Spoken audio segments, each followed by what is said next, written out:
अस्सलामु अलैकुम वरहमतुल्लाहि वबरकात। अल्लाह के नाम से शुरू जो बड़ा कृपालु और अत्यंत दयावान है। बिहार इलेक्शन 2020 विधानसभा इलेक्शन अब बहुत ही करीब है। इसी महीने के आखिर में वोटिंग होना है, लेकिन आज भी कई सारे जुम्मन गुलाम कांग्रेसी मुसलमान आज भी आरजेडी और कांग्रेस की तारीफ के पुल बांध रहे हैं। और जब बीबीसी वाले जब एक कॉलेज में गए किशनगंज में, जहां पर कुछ छात्राएं और कुछ टीचर थे, उन्होंने आरजेडी का समर्थन किया और असदुद्दीन ओवैसी को कम्युनल कहा। मुझे यकीन नहीं होता है कि आज देश के आजाद हुए 73 साल हो चुके हैं, लेकिन आज भी मुसलमानों का एक तबका कांग्रेस की गुलामी कर रहा है। ऐसे मुसलमान जो बिना किसी मकसद, जिनका कभी भलाई नहीं हुआ, जिनके साथ कभी कोई न्याय नहीं किया गया, ऐसे लोग भी कांग्रेस और आरजेडी की तरफ झुके हुए हैं। कांग्रेस आरजेडी को वोट देते हैं मैम को छोड़कर। ऐसे लोगों को 15 अगस्त को आजादी मनाने कोई भी अधिकार नहीं है।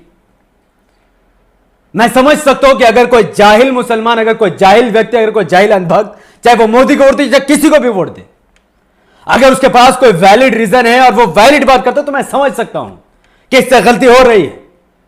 लेकिन एक पढ़ा लिखा इंसान, कॉलेज पढ़ने वाली छात्र और छात्रा अगर इतनी घिनौनी और घटिया बात बोलेगी तो कैसे बर्दाश्त होगा?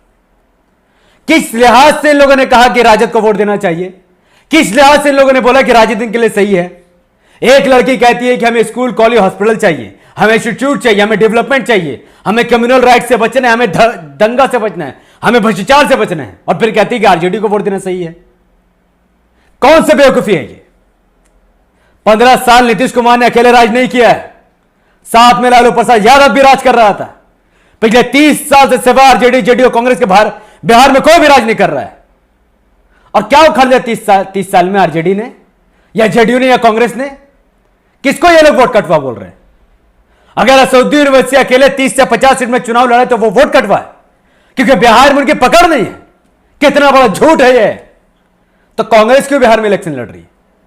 अगर बीजेपी को हराने का ठेका इमाम ने ले रखा है या मुसलमानों ने ले रखा है, तो क्या कांग्रेस को बीजेपी को हराने ठेका नहीं लेना चाहिए? क्यों कांग्रेस बिहार में इलेक्शन लड़ रही है?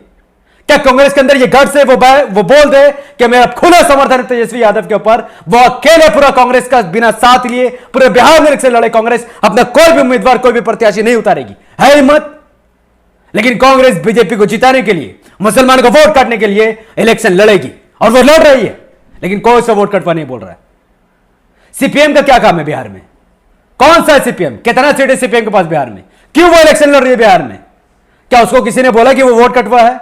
क्या किसी ने उससे पूछा कि तुमने क्या उखाड़ लिया, कितना डेवलपमेंट का काम कर लिया? क्या किसी ने पूछा कि तुमने मुसलमानों के एरिया में क्यों उम्मीदवार उतारे जहां पर तुम्हारे कोई भी कार्यकर्ता नहीं है? सिर्फ इसलिए उतारे गए ताकि मुसलमानों का वोट कांग्रेस में बढ़ जाए, आरजेडी में बढ़ जाए, जेडीयू में बढ़ जाए, सीपीएम में बढ़ जाए और उधर बीजेपी को फायदा हो जाए। तब उसे कोई वोट कटवा नहीं बोल रहा है। कितनी सीट वहां पर एसपी लड़ रही है चुनाव, क्या आपको पता है? बिहार के पूरे सीट में एसपी चुनाव लड़ रही है। क्या लेने देना अखिलेश यादव को बिहार से? वो यूपी से निकल के बिहार क्यों गया? क्या एबीपी न्यूज, आज तक, न्यूज 18 इंडिया, किसी ने पूछा उससे कि अखिलेश यादव क्यों बीजेपी को जिताने जा रहा है? और खास करके वो मुस्लिम मेजोरिटी एरिया में अपना उम्मीदवार उतारने वाला है, क्या कोई उससे पूछेगा? कोई नहीं पूछेगा। आरएलडी लड़े कोई दिक्कत नहीं है, आरजेडी लड़े कोई दिक्कत नहीं है, कांग्रेस लड़े कोई दिक्कत नहीं है, सीपीएम लड़े कोई दिक्कत नहीं है, ममता बनर्जी घटिया पार्टी टीएमसी अगर इलेक्शन लड़े तो कोई दिक्कत नहीं है। लेकिन 10 साल से सीमांचल की आवाज उठाने वाले इमाम अगर इलेक्शन लड़े तो सबको मिर्चा लग रहा है। बेवकूफ और जाहिल अगर कोई बात बोले तो मुझे उसके बात से कोई लेना देना नहीं है। लेकिन कॉलेज में पढ़ने वाला अगर एक स्टूडेंट असदुद्दीन ओवैसी को कुछ सीधा बोलेगा तो यकीनन खून तो गर्म होगा ही। कितने बेवकूफ और जाहिल हो गए ये लोग। ये देश बर्बाद करने में इतना बीजेपी का हाथ है, मुसलमानों को बर्बाद करने में उतना ही कांग्रेस का हाथ है। क्या किसी ने पूछा कि 70 साल में कांग्रेस ने मुसलमानों के लिए क्या किया? बीजेपी के राज में 2002 का दंगा हुआ तो कांग्रेस के दौर में ही बाबरी मस्जिद को तोड़ दिया गया। कांग्रेस के दौर में बाबरी मस्जिद का ताला खोला है, किसी ने पूछा जा करके? लेकिन आज तक यहां पर आके सब अपना नॉलेज झाड़ रहे हैं कि असद साहब ऐसा बोल रहे हैं, अकबर साहब ऐसा बोल रहे हैं। असदुद्दीन ओवैसी ने जैसे स्कूल, कॉलेज, हॉस्पिटल खोल दिया ना, लालू यादव उसके प्रजाति या उसके कोई भी खानदान के, तेजस्वी यादव के अंदर धक नहीं कि वैसा हॉस्पिटल वो बिहार में खोल के दिखा दे। और ये प्रोफेसर क्या बोल रहा है और कई सारे लोग क्या बोल रहे हैं कि तेजस्वी यादव एक यंग चेहरा है, उसकी सोच नहीं है। बेवकूफ इंसान, जिसका बाप चोर उसका बेटा भी चोर निकलेगा।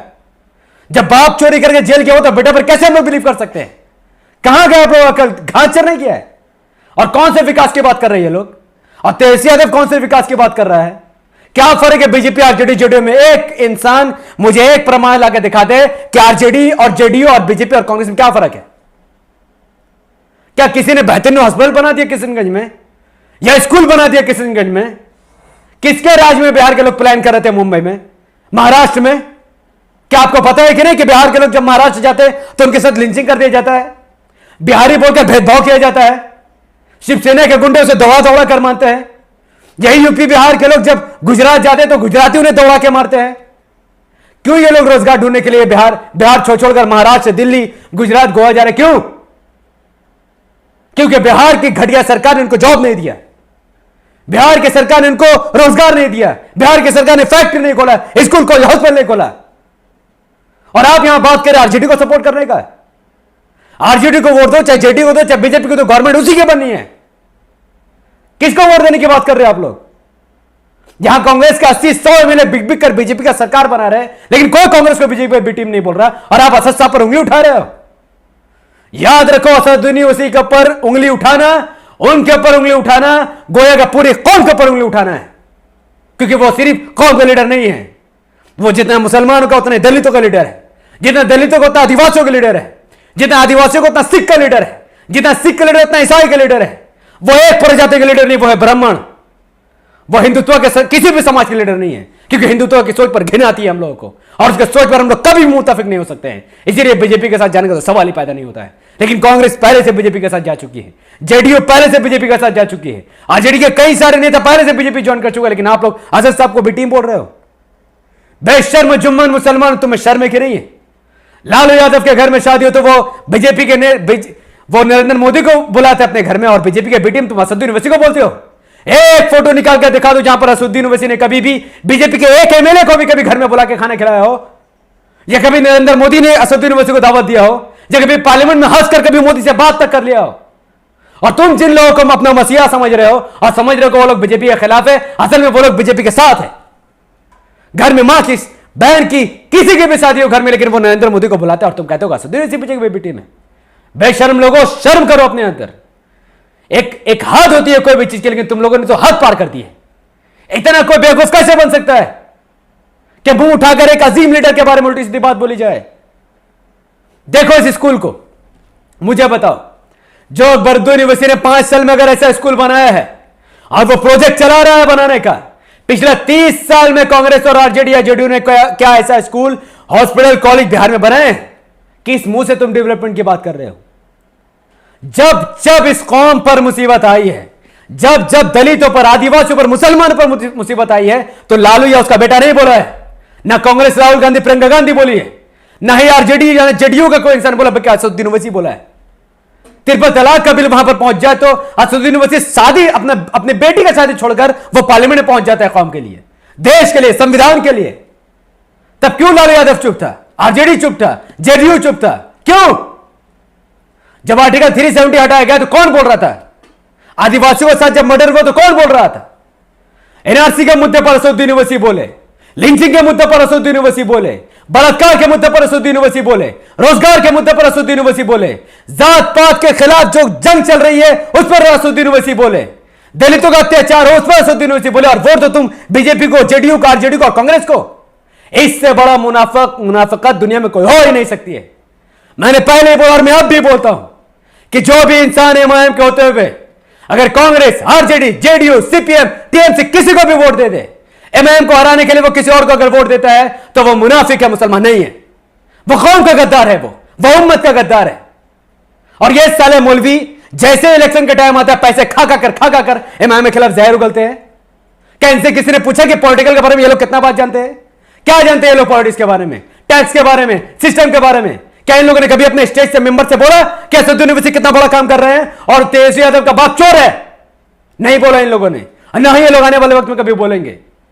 साले रात में घर में घुस के पैसा खाते हैं, मेंबर से चाह कर दलाली करते हैं ये लोग, और चाह कर बोलते हैं कि असदुद्दीन ओवैसी को हरा दो क्योंकि बीजेपी को हराना है। बुलशिट! जरा सा सेंस नहीं आप लोगों के अंदर।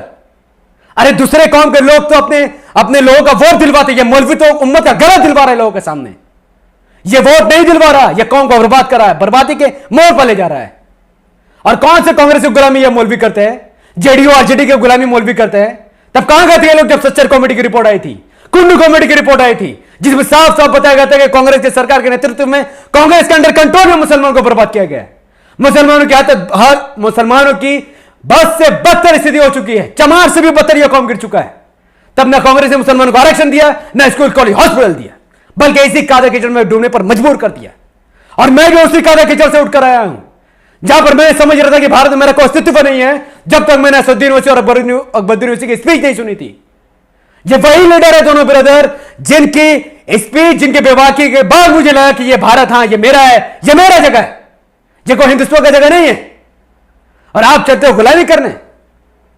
तिरपल तलाक का बात आता है तो तेजस्वी यादव बोलता है कि कोर्ट का डिसीजन सही है, कहता है कि कोर्ट ने जो बोला वो सही है, सलाखों पर आर्टिकल 370 हटाया तो बोलता है सही है। और जब बाप का चोरी का डिसीजन आता है तो बोलता है कोर्ट का फैसला गलत है। अरे अनभक्तों, अरे जुम्मन मुसलमानों, बेवकूफों, इसी तरीके से लिंचिंग करके मरते रहोगे तुम लोग, क्योंकि तुम्हारे अंदर ईमान खत्म हो चुका है। चोर के बेटे का साथ देने वाले ईमान वाला कैसे हो सकता है? ईमान वाला हमेशा ईमान वाले का साथ देगा ना, कि चोर का साथ देगा। इसका मतलब कि तुमने नबी की जिंदगी नहीं पढ़ी है, तुमने कुरान नहीं पढ़ा, तुमने हदीस नहीं पढ़ी, तुमने इस्लाम को कभी जाना ही नहीं है। कांग्रेस की गुलामी में इतने हद, इतना अंधे हो चुके कि तुम्हें सही और गलत का फर्क मिट चुका है। जाओ जाकर देखो, राजस्थान, मध्य प्रदेश में जाकर देखो, गोवा गुजरात में जाकर देखो, असम में जाकर देखो, कितने कांग्रेस के 100 से भी ज्यादा एमएलए बीजेपी में जा चुका। और तुम बोलते हो असदुद्दीन ओवैसी बीजेपी के बीटी में नहीं, बल्कि आज भारत में सिर्फ और सिर्फ असदुद्दीन ओवैसी ही अकेला ऐसा लीडर खड़ा है जिसका आज तक कोई एमएलए, एमपी या काउंसिलर बीजेपी में शामिल नहीं हुआ है, जो हर बार संविधान के लिए लड़ता है, आदिवासी दलित मुसलमानों के लिए लड़ता है, भारत के नागरिकों के लिए लड़ता है, संविधान की हिफाजत के लिए लड़ता है। बाकी सब के सब आरजेडी के एमएलए हो, जेडीयू के एमएलए हो, कांग्रेस के एमएलए हो, सब के सब बीजेपी ज्वाइन हो जाते हैं। और सबसे ज्यादा वोट को और नहीं बल्कि सीपीएम, टीएमसी, एसपी, इन जैसे पार्टी काटती है जिनका कोई कार्यकर्ता ही नहीं है। कल तक बोल रहे थे अलायंस क्यों नहीं कर रहे, असद साहब अलायंस क्यों नहीं कर रहे? असद साहब खुल के बोल रहे थे आरजेडी को, अगर तुम्हें बीजेपी को हराना है तो हमसे अलायंस करो, ले लो तुम यादव को वोट, हम मुसलमानों को वोट ले लेंगे और सरकार बना लेंगे। छोड़ दो हिंदुत्व को, उन घटिया लोगों को जो लिंचिंग पर बिलीव करते, लेकिन आरजेडी नहीं माना, क्योंकि आरजेडी का एजेंडा वही है जो नरेंद्र मोदी का है, वही तेजस्वी यादव का एजेंडा है जो बीजेपी का है, और लोग समझने को तैयार नहीं है। और आज असदुद्दीन ओवैसी के साथ बीएसपी खड़ा, और कई सारे पांच पार्टियों का गठबंधन हो चुका है, पांच पार्टियों का गठबंधन, 5 बड़े बड़े लीडर, एक थर्ड फ्रंट बिहार में खुल चुका। और फिर भी ये जाहिल लोग आरजेडी को वोट देने की बात कर रहे हैं। बर्बाद हो जाओगे, बर्बाद। ऐसे ही ये कौम बर्बाद नहीं हो रही है, ये अपनी हरकत से बर्बाद हो रही है, अपनी नीच सोच से बर्बाद हो रही है, कांग्रेस की गुलामी से बर्बाद हो रही है। मैं फिर कहता हूं कि 73 साल की आजादी के बाद भारत की हर कौम आजादी मना सकती है, लेकिन उन जुम्मन मुसलमानों को आजादी मनाने का कोई अधिकार नहीं है जो आज भी Congress, RJD, JDU, TMC, CPM की गुलामी कर रही है और बीजेपी को जिताने के लिए चोटी को जोर लगा रही है और हक की आवाज उठाने वाले असदुद्दीन ओवैसी ब्रदर्स की आवाज को दबा रही है। लेकिन यह होने वाला नहीं, क्योंकि 80% मुसलमान जाग चुका, वो देख रहे हैं, यादव भी देख रहा है, दलित भी देख रहा है, आदिवासी भी देख रहा है कि भारत को बचाने के लिए, संविधान को बचाने के लिए, स्कूल, कॉलेज, हॉस्पिटल बनाने के लिए कोई और नहीं बल्कि एमआईएम खड़ी है। ये काला कीचड़ की जिंदगी से बाहर निकलो जो नीतीश कुमार और लालू यादव ने तुम्हें दिया है, और उस रास्ते की तरफ आने की कोशिश करो जो जिस तरफ असदुद्दीन ओवैसी तुम्हें बुला रहे हैं। बेवकूफी की चादर ओढ़ोगे तो बेवकूफ बना दिए जाओगे। आंख बंद करने से सामने से शेर नहीं चले जाएगा, बल्कि वो खा के खत्म कर देगा तुम्हें। अगर उससे लड़ना है तो तुम्हें आंखें खोलना पड़ेगा, टीम बनानी पड़ेगी, एमआईएम का साथ देना पड़ेगा, तब जाकर उसका शिकार कर सकते हैं हम लोग, वरना वो सबको चिड़फा के खा जाएगा। लेकिन लोग समझने को तैयार नहीं है। और अगली बार अगर ये मौलवी इस इलेक्शन में अगर ये उठे और एमआईएम के खिलाफ कुछ भी बोले, यकीन मानिए ऐसे मौलवियों को मेंबर से उठाकर बाहर फेंक दो, क्योंकि ये मौलवी बनने, ये इमाम बनने के लायक नहीं, एक नंबर का जाहिल गवार। ये वो इंसान है जो कौम का गला लोगों के सामने दे रहा है। मेरी बातों से किसी को भी हटे हुए मुझे कोई फर्क नहीं पड़ता है, क्योंकि सच्चाई का साथ देना ये कोई और नहीं बल्कि अल्लाह का हुक्म है, यह कुरान का हुक्म है, यह हदीस का हुक्म है कि हर हाल में, हर कंडीशन में सच्चाई का साथ दो। अगर एक इंसान ने बलात्कार नहीं किया, पूरी दुनिया उसके खिलाफ है, तो आप उसका साथ दो। अगर एक इंसान बलात्कार कर रहा, पूरा दुनिया उसका साथ खड़ा है, तो आप उसके खिलाफ खड़ा रहो। मेजोरिटी किसकी तरफ है हमें उसका कोई परवाह नहीं है, ना ही मुसलमानों का भी होनी चाहिए। मेजोरिटी में हमेशा लोग गुमराही की तरफ होते हैं और हिदायत याफ्ता लोग बहुत थोड़े होते हैं, जिसकी समझ उन लोगों के जो लोग कुरान पढ़ते हैं कभी, और ऐसे जुम्मनों का मैं क्या कहूं जो लोग कुरान रटते ही रहते, कभी मीनिंग में पढ़ते तक नहीं है, और मेजोरिटी देखकर डर रहे हैं बीजेपी से। अल्लाह से ज्यादा डर इन लोगों को बीजेपी का डर कर रहा है। ऐसे कौम थूकता हूं मैं ऐसे मुसलमानों पर, ऐसे जुम्मन लोगों पर जो आज कांग्रेस और आरजेडी गुलामी में अपना ईमान तक बेच चुके हैं, पैसे के लिए वोट दे रहे हैं, पैसे के लिए उनका झंडा उठा रहे हैं, उनका पैर का दर्री बिछा रहे हैं, उनका टेंट तैयार कर रहे हैं और ऐसे आरजेडी के पक्ष में बात करें जिसने हाल ही में जो उसने मीटिंग की उसमें एक भी मुस्लिम लीडर को बुलाया नहीं है। अरे शर्म से डूब मरना चाहिए ऐसे लोगों को। मुसलमानों, दलितों, यादवों, आदिवासियों, फख्र करो जिसने आज इमाम का झंडा उठाया है।